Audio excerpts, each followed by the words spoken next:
त्वदीयं स्वागतम कर्तुम अहम संदीप कृष्ण पांड्या। समझ नहीं आ रहा है। नमस्कार, आप सभी का स्वागत है आपके अपने YouTube चैनल सीखने की दुनिया में।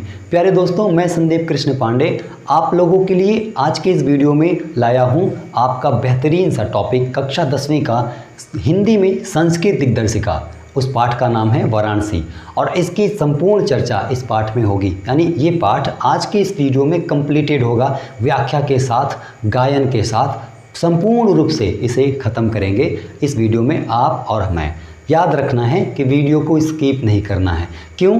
क्योंकि स्किप जैसे ही आप करोगे तो आपको एक एक शब्द का मतलब समझ में नहीं आएगा, क्योंकि इसमें आपको श्लोक का व्याख्या करना रहता है। परीक्षा में कई बार इससे प्रश्न आते हैं, अतः आप इसका स्किप नहीं करेंगे। और एक निवेदन, अगर आप चैनल पर नए व्यक्ति हो तो आप चैनल को सब्सक्राइब कर लो, और पुराने हो चुके हो तो उसमें मुझे आगे कुछ बताने की ज़रूरत नहीं है। आप वीडियो को लाइक करेंगे और आपका फीडबैक यानी कमेंट वो हमें मिलना चाहिए। साथ में अपने अन्य दोस्तों के साथ इसे शेयर करें ताकि उन्हें भी सरल तरीके से हिंदी और अन्य विषयों का ज्ञान इस चैनल के माध्यम से प्राप्त हो सके।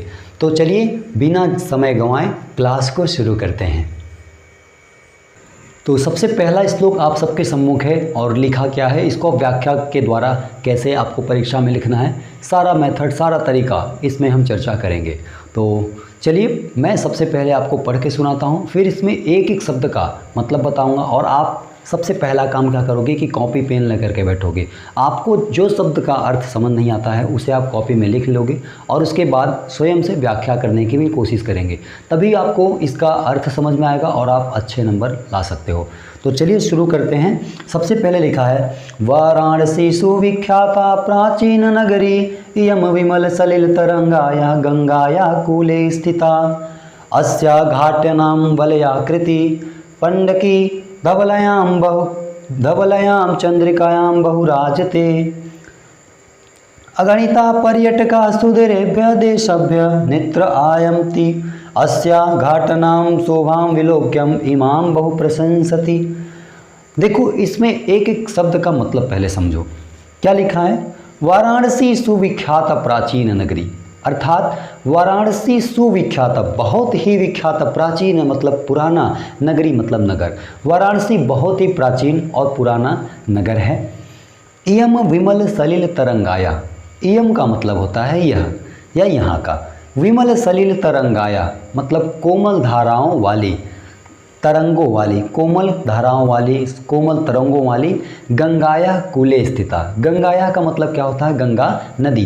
कूले मतलब होता है किनारे यानी उसके समीप। यानी इसका मतलब ये हुआ कि वाराणसी सुविख्यात प्राचीन नगरी, वाराणसी बहुत ही विख्यात और प्राचीन नगर है। और इयम विमल सलिल तरंगाया गंगाया कूले स्थिता, यह सरल सलीलों वाली यानी धाराओं वाली गंगा के किनारे स्थित है। अस्या घाट्यनाम वलयाकृति पंडकी धवलायाम चंद्रिकायाम बहुराजते। अस्या घाट्यनाम, इसका मतलब यहाँ की जो घाट है, अस्या मतलब यहाँ की, घाट्यनाम मतलब घाट, वलयाकृति, वलयाकृति का मतलब क्या होता है कि घुमावदार। वलयाकृति का मतलब घुमावदार यानी गोलाई के रूप में, चतुर्भुज के रूप में, ऐसे यहाँ पर क्या बनाई गई है? घाट। तो इसीलिए लिखा है अस्या घाट्यनाम वलयाकृति पंडकी धवलायाम चंद्रिकायां बहुराजते। धवलायाम चंद्रिकायां बहुराजते मतलब यहाँ की जो घाट है वह चंद्रमा के प्रकाश में बहुराजते, बहुत ज़्यादा सुशोभित, बहुत ज़्यादा सुंदर लगता है। यही इसका मतलब हुआ। इसके बाद का अगला पंक्ति लिखा है, अगणिता पर्यटका सुदूरेभ्य देशभ्य। अगणिता, अगणिता का मतलब अगणित यानी अनगिनत। पर्यटका मतलब पर्यटक यानी जो दूर दूर से घूमने के लिए व्यक्ति आते हैं। अगणिता पर्यटका सुदूरेभ्य देशभ्य नित्यम अत्र आयन्त्री, कहने का मतलब अगणित पर्यटक सुदूरेभ्य देश विदेश, सुदूरेभ्य देशभ्य मतलब विदेश से और देश से, दोनों से, नित्यम यानी निरंतर, लगातार, अत्र आयन्ति यहाँ पर आते रहते हैं। यानी इसका मतलब हुआ अगणिता पर्यटका सुदूरेभ्य देशभ्य नित्यम आयन्ति, यानी अगणित संख्या में देश और विदेश के विभिन्न प्रकार के क्षेत्रों के रहने वाले लोग वाराणसी नगर में लगातार निरंतर आते जाते रहते हैं।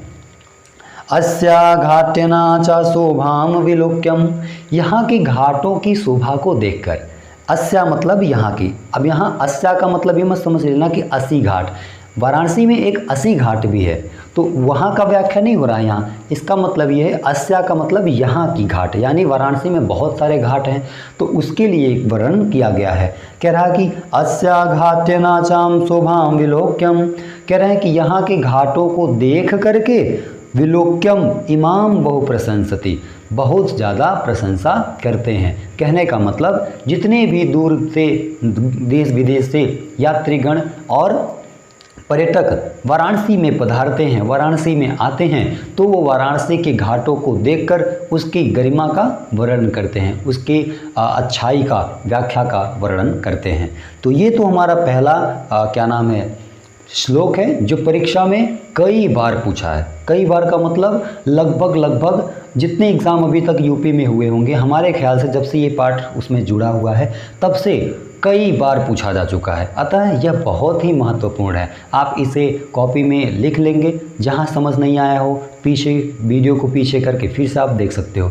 अब हम बढ़ते हैं अपने दूसरे श्लोक की तरफ और उसका हिंदी अर्थ समझने की कोशिश करते हैं। द्वितीय श्लोक में हम पढ़ते हैं, इसकी व्याख्या करते हैं और अच्छे से समझते हैं कि द्वितीय श्लोक हमें वाराणसी के बारे में क्या व्याख्या कर रहा है, क्या समझा रहा है। तो चलो शुरू करते हैं। वाराणस्याम प्राचीन काल देव गेहे गेहे, अर्थात वाराणसी में प्राचीन काल से, वाराणस्याम प्राचीन काल देव गेहे गेहे विद्यायाः दिव्यम ज्योति द्योत्यते। कहने का मतलब वाराणसी में प्राचीन काल से ही गेहे गेहे, गेहे गेहे का मतलब क्या होता है, घर घर, घर का पर्यायवाची गेह भी होता है, इसीलिए 2 बार लिखा है कि गेहे गेहे, अर्थात घर घर पर। वाराणस्याम प्राचीन काल गे देव गेहे गेहे, वाराणसी में प्राचीन काल से ही गेहे गेहे यानी घर घर पर विद्यायाः दिव्यम ज्योति द्योत्यते, विद्या की ज्योति द्योत्यते यानी जलती रही है। यानी कहने का मतलब ये हुआ कि वाराणसी नगरी में प्राचीन काल से ही प्रत्येक घर में क्या होता रहा, विद्या की ज्योति द्योत्यते, हमेशा जलती रही है। और इसके बाद अधुनापि अत्र संस्कृत वाग्धारा सततं प्रवहति, कहने का मतलब यह है अधुनापि अत्र संस्कृत वाग्धारा सततं प्रवहति, और आधुनिक समय में भी, और अधुनापि यानी आधुनिक समय भी अत्र व संस्कृत वाग्धारा, यहाँ पर संस्कृत वाग्धारा सततं प्रवहति, आधुनिक समय में भी लगातार संस्कृत वाग्धारा, संस्कृत के भाषा की जो धारा है वह सततं प्रवहति यानी लगातार बहता रहता है। इसके बाद का हमारा शब्द लिखा है जननाम ज्ञानाम चे वर्धति, यानी इनके संस्कृत भाषा के ज्ञान को जाना जाता है। इसके बाद अत्र अनेके आचार्य मूर्धन्या विद्वांस वैदिक वांगमस्य अध्ययने अध्यापने च इदानी निरताः, कहने का मतलब लिखा है अत्र अनेके आचार्य, अत्र मतलब यहाँ पर अनेके आचार्य मूर्धन्य यानी विद्वान, जो मूर्धन्य हैं, विद्वान हैं, अनेकों मूर्धन्य विद्वान वैदिक वांगमस्य, वैदिक काल से ही। आप जब इतिहास पढ़ते हो तो उसमें आप वैदिक काल पढ़ते हो, वैदिक काल में 2 पढ़ते हो, एक तो उत्तर वैदिक काल और एक वैदिक काल। हालांकि अभी हम संस्कृत दिग्दर्शिका पढ़ रहे हैं, यहाँ पर इतिहास की कोई भी चर्चा नहीं करनी है, इतना बस जानना है कि वैदिक काल एक समय रहा है। ओके, अनेके आचार्य मूर्धन्या विद्वांस वैदिक वांगमस्य, कह रहे हैं कि अनेक विद्वान, अनेक आचार्य और विभिन्न प्रकार के विद्वान वैदिक काल से ही अध्ययने अध्यापने च इदानी निरता, अध्ययने मतलब अध्ययन करने के लिए यानी शिक्षा ग्रहण करने के लिए, अध्यापने च इदानी निरता और अध्यापन करने के लिए यानी पढ़ाने के लिए, इदानी निरता निरंतर यहाँ पर आते रहे हैं। ये तो सब आपको अच्छे से समझ में आ रहा होगा। समझ में आ रहा है तो एक बार हाँ समझ गए होंगे। इसके बाद का पंक्ति समझते हैं, क्या लिखा, न केवलम भारतीया अपितु वैदेशिका निर्गीर्वाणवाण्या अध्ययनाय अत्र आगच्छन्ति। न केवलम भारतीया, न केवल भारतीय ही, कहने का मतलब संपूर्ण भारत में जितने भी हमारे राज्य हैं, उन भारत के राज्यों में से तो प्रत्येक लोग आते रहते हैं, साथ साथ में न केवलम भारतीय अपितु वैदेशिका, अपितु बल्कि वैदेशिका यानी विदेश के भी लोग गिरवाण वाणियाँ यानी संस्कृत भाषा की जो वाणी है, गिरवाण वाणिया को कहते हैं संस्कृत भाषा। गिरवाण वाणिया अध्ययनाय अत्र आगच्छन्ति, कह रहे हैं कि गिरवाण वाण्य संस्कृत भाषा का अध्ययनाय अध्ययन करने के लिए अत्र यहाँ पर आगच्छन्ति आते रहते हैं।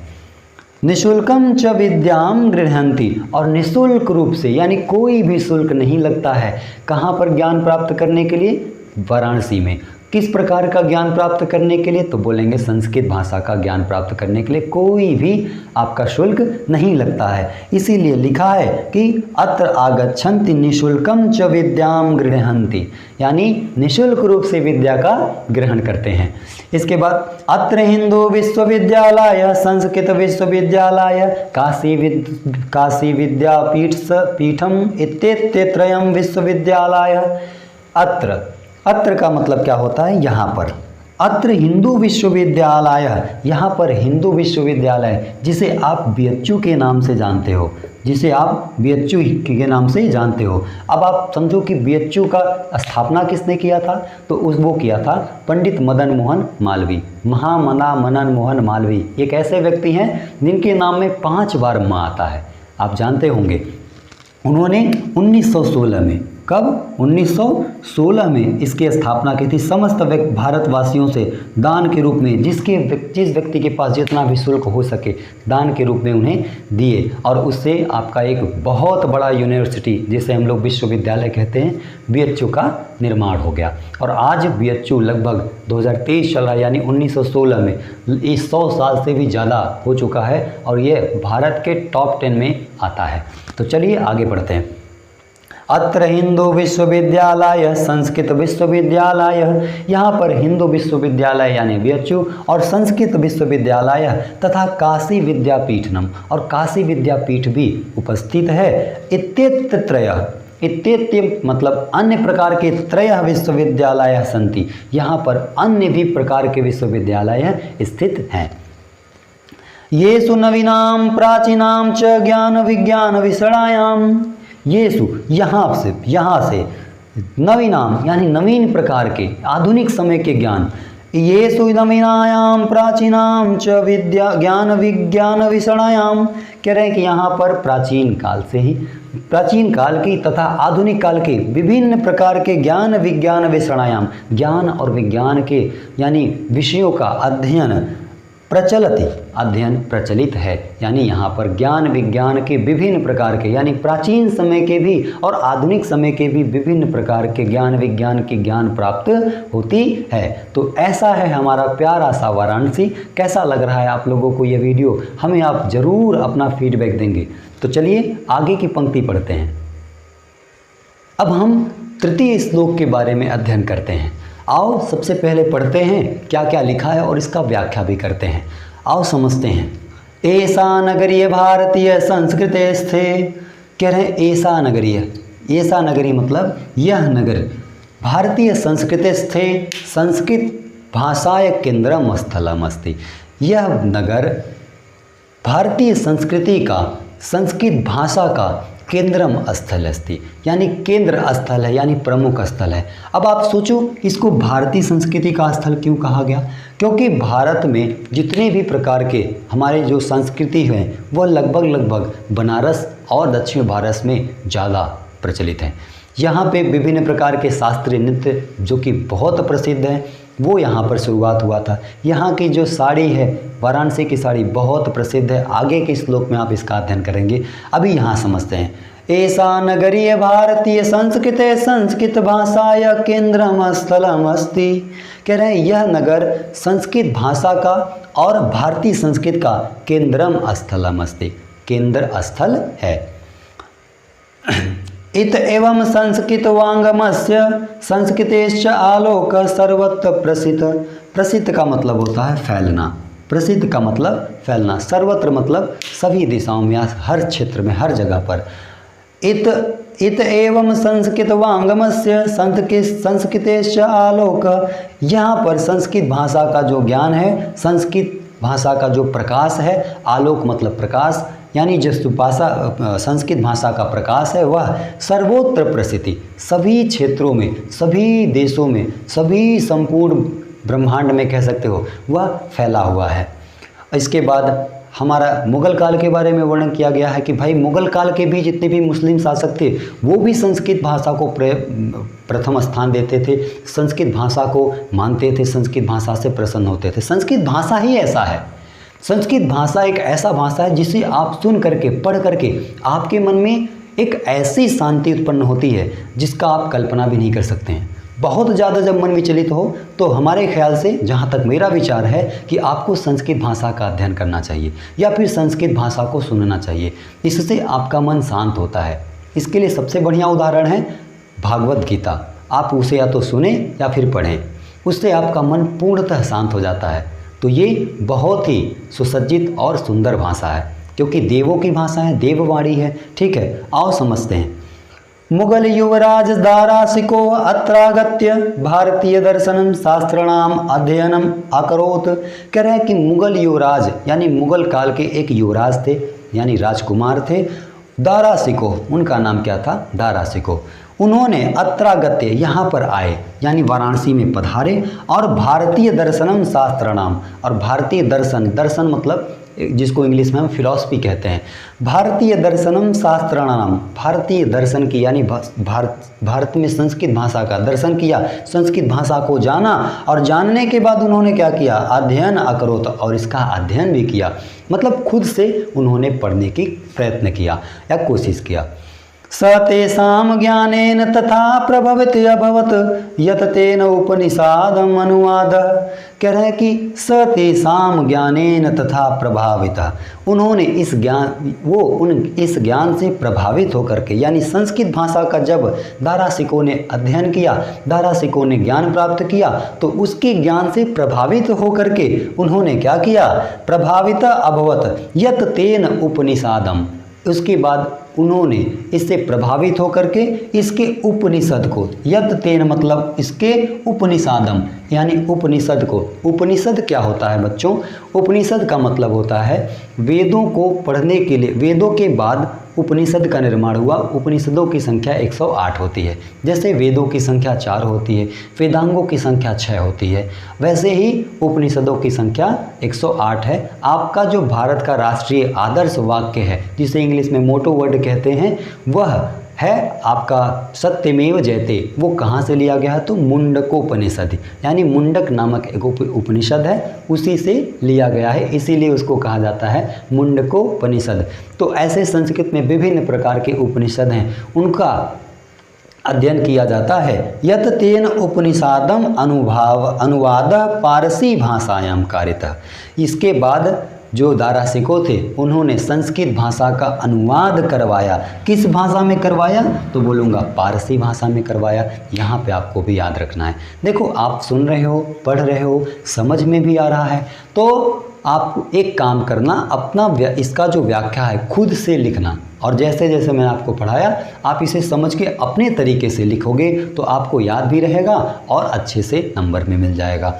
तो ये हमारा रहा तीसरा, और इसके बाद अंतिम जो हमारा श्लोक है इसका अध्ययन करते हैं। इस पाठ में संपूर्ण चर्चा आपके साथ में कर रहा हूँ, अतः यह इसी वीडियो में कंप्लीट हो जाएगा। तो चलिए हम पढ़ते हैं आपका चौथा श्लोक। तो आइए अब हम पढ़ते हैं आपका चौथा श्लोक। गलती से इसमें 5वां लिख दिया गया है, तो आप इस पर ध्यान नहीं देंगे। आओ समझते हैं इसमें इसका व्याख्या कैसे करना है आपको, और लिखना कैसे है आपके अपने परीक्षा में, और कभी भी आपसे जो कोई पूछे इसका व्याख्या करने के लिए आप इसको 1 बार 2 बार जितने बार वीडियो को देख सकते हो, हाई क्वालिटी में करके देख सकते हो और इसको समझ सकते हो। ठीक है, मैं आपको बहुत ही अपने पूरे सच्चे मन से, पूरे सच्चे दिल से इस वीडियो को समझाने का प्रयत्न कर रहा हूँ, अतः आप इसे अच्छे से समझना। आगे क्या लिखा है? इयम नगरी विविध धर्माणाम संगम स्थली। इयम नगरी, अभी तो बताया इयम का मतलब क्या होता है। यह इयम नगरी विविध धर्माणाम, यह नगरी विविध धर्मों का संगम स्थल, यानी यह नगर विभिन्न प्रकार के धर्मों के संगम स्थली के रूप में भी जाना जाता है। महात्मा बुद्ध क्यों जाना जाता है? क्योंकि आगे लिखा है विभिन्न प्रकार के जो हमारे शास्त्राज्ञ थे, जो हमारे शास्त्र जानने वाले गुरुजन थे, वो यहाँ पर आके पधारे, यहाँ आकर ठहरे, इसीलिए इसे क्या कहा जाता है? विविध धर्माणाम संगम स्थली। क्या लिखा है? महात्मां बुद्धं तीर्थंकरं पार्श्वनाथ शंकराचार्य कबीरः गोस्वामी तुलसीदास अन्ये च बहवो महात्मानां। कह रहे हैं कि महात्मा बुद्ध भी यहाँ पर आए, तीर्थंकर भी आए, पार्श्वनाथ शंकराचार्य इतने बड़े बड़े ऋषि मुनि बनारस में पधारे, वहाँ ठहरे। कबीर गोस्वामी तुलसीदास अन्य च बहव का मतलब अन्य और भी ऋषि मुनि महात्मा मुनि अत्रागत्य स्वयान विचारन, यहाँ पर आते रहे, अभी भी आते रहते हैं। स्वयान विचारान, अपने विचारों को, अत्रागत्य मतलब आते हैं या आए, स्वयान मतलब क्या होता है? स्वयं के जो उनके विचार थे, जो उनके अंदर भावना थी, जो उनके अंदर गुण थे, उन्होंने स्वयान विचाराणाम प्रसारायण उन्होंने इसका क्या किया? प्रसार किया, यानी प्रसार वाराणसी में आकर के किया। इसके बाद न केवलम दर्शने साहित्य धर्मे अपेतु कला क्षेत्रे अपि, न केवलम दर्शने, न केवल यह दर्शन करने योग्य है, यानी वाराणसी में केवल आप घूमने के लिए या किसी भी स्थल का दर्शन करने के लिए नहीं जा सकते, बल्कि आप वहाँ पर जाने के बाद विभिन्न प्रकार के क्या प्राप्त कर सकते हैं, क्या देख सकते हैं? न केवलम दर्शने साहित्य, न केवलम दर्शन के लिए, न केवल साहित्य के लिए, धर्मे अपितु, न केवल धर्म के लिए अपितु, बल्कि किसके लिए और प्रसिद्ध है ये भी आपको इसी पंक्ति में व्याख्या किया गया है। अपितु कला क्षेत्रे अपि, बल्कि कला के क्षेत्र में, आर्ट्स के क्षेत्र में यह नगर, यह शहर बहुत ज़्यादा प्रचलित और प्रसिद्ध है। क्यों? क्या लिखा है? कला क्षेत्रे अपि इयं नगरी विविधानाम कलानाम, यहाँ पर विविध प्रकार के कला, यानी यह नगरी विविधानाम, विविध प्रकार के कलाओं से परिपूर्ण है। और कौन कौन सी कला कौन कौन कला से परिपूर्ण है उसके बारे में आगे लिखा है। क्या लिखा है? शिल्पानाम च कृते लोके विस्तृता अत्रत्या। कह रहे हैं शिल्पानाम मतलब यहाँ के जो पत्थर, शिल्प मतलब क्या होता है? पत्थर। उस पत्थर पे जब कोई आकृतियाँ या कोई चीज़ बनाई जाती हैं, उस पर खुरेद कर लिखा जाता है, तो उसी को यहाँ पे व्याख्या किया जा रहा है। शिल्पानाम चे कृते लोके विस्तृतात्रया। कह रहे हैं कि यहाँ पर पत्थरों की कुटाई करके, यानी उस पर चिन्ह हथौड़ा से मार करके उसका मूर्ति और उस पर कुछ लेख लिखे जाते हैं, वो भी यहाँ का प्रचलित है। और साथ साथ में कौशे साटिका देशे देशे सर्वत्र स्पृहान्ते। कौशे साटिका मतलब होता है रेशमी साड़ी। यहाँ का आप सभी जानते हैं, खासकर कन्याएं अगर ये वीडियो देख रही हैं तो उन्हें और भी जल्दी समझ में आ जाता है। कौशे साटिका को संस्कृत में कहते हैं साड़ी, यानी संस्कृत शब्द साटिका और हिंदी शब्द क्या है? साड़ी। कौशे साटिका का मतलब होता है रेशमी साड़ियाँ। बनारस की रेशमी साड़ियाँ बहुत प्रसिद्ध है, पूरी दुनिया में प्रसिद्ध है। तो इसीलिए लिखा है कौशे शाटिका देशे देशे सर्वत्र स्पृहान्ते। देशे देशे मतलब देश के हर एक कोने में, देश के हर एक क्षेत्र में, और देश के पड़ोस के देशों में भी बनारस की साड़ी यानी कौशे शाटिका बहुत ज़्यादा प्रचलित है, बहुत ज़्यादा प्रसिद्ध है। तो ये रहा मेरा चौथा श्लोक, और मुझे संपूर्ण तरीके से आशा है, विश्वास है कि मैंने आपको जो इस वीडियो में व्याख्या किया, जो आपको समझाया, वो अत्यंत रूप से आपको बहुत ही आनंदमयी तरीके से समझ में आया होगा। तो अब मिलते हैं हम हिंदी में दूसरे टॉपिक के साथ। तो आज की वीडियो में इतना ही, मिलेंगे तब तक के लिए जय श्री राधे, जय श्री राधे, जय श्री राधे।